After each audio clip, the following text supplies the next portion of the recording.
You came into their life with good intentions. You cared. You listened. You showed up. You gave them the kind of patience and trust that not everyone deserves. You believed in their potential, defended their name, and tried to see the best in them, even when their behavior started to hurt. You thought maybe they just needed understanding. Maybe if you stayed kind long enough, they'd meet you halfway.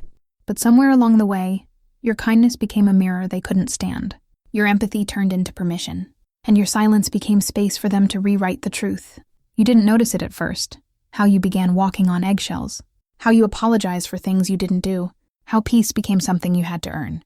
You told yourself it was love, but it was survival. And when you finally stepped away, you didn't do it because you stopped caring. You did it because staying meant losing yourself. And now, there's a quiet question that lingers in your chest. Do they realize what they lost? Do they ever stop and think about the person who cared, who stayed longer than anyone else would?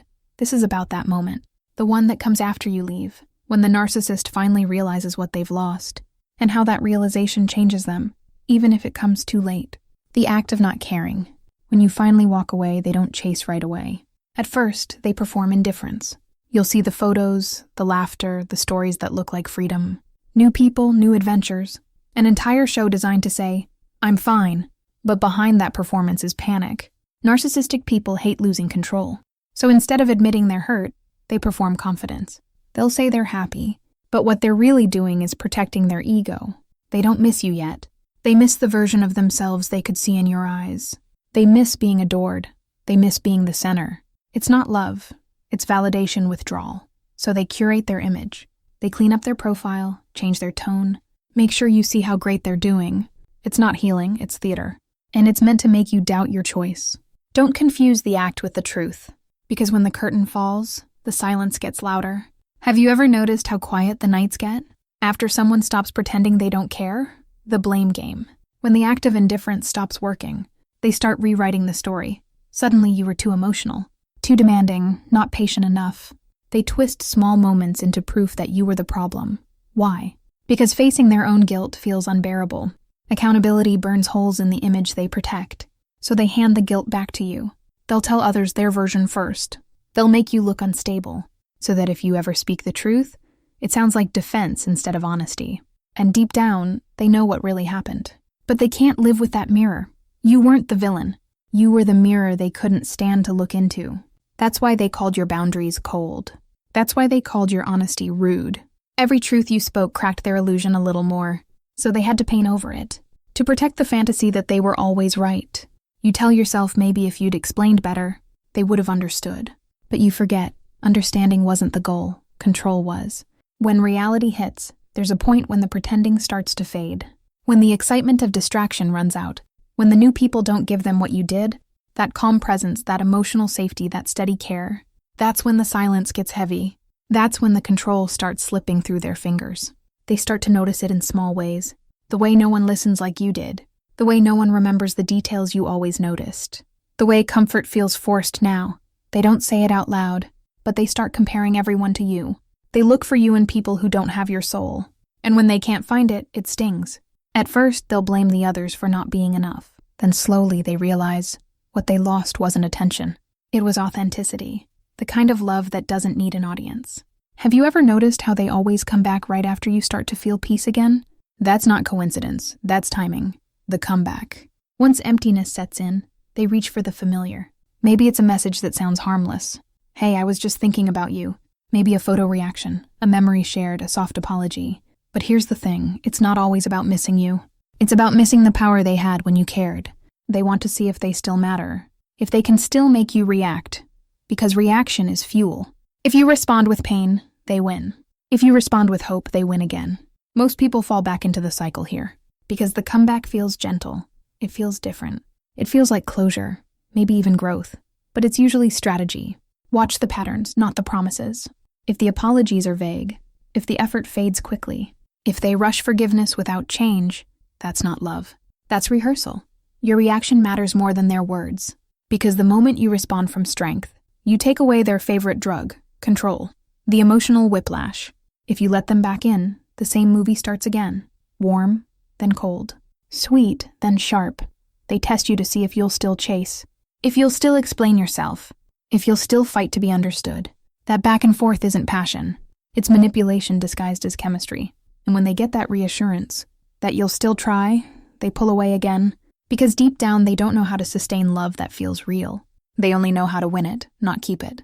Real relationships build trust with steady actions. This one builds anxiety with tests. You start living for the highs and dreading the lows. That's not love, that's addiction. You keep hoping for the version that appeared in the beginning, but that version was just the mask they needed to win you. If you want peace, you have to stop auditioning for someone who's already decided what role you'll play. The hidden regret. Here's where it gets complicated. Over time, regret creeps in, but not always the kind you'd hope for. They start remembering the comfort, the loyalty, the patience, how safe it felt to be cared for without conditions. But regret doesn't always mean change.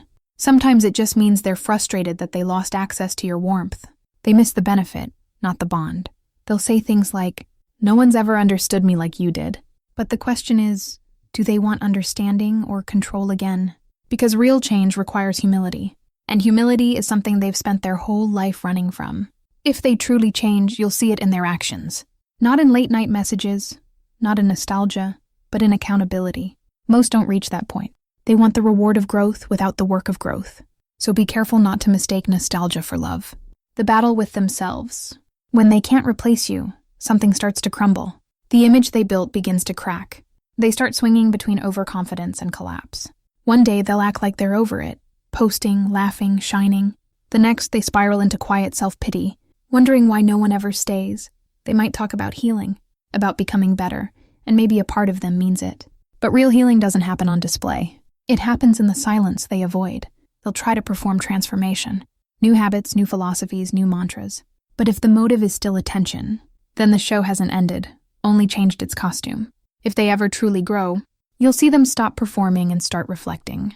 You'll see less noise, more honesty, less performance, more consistency. But that kind of growth takes time, pain, and real humility.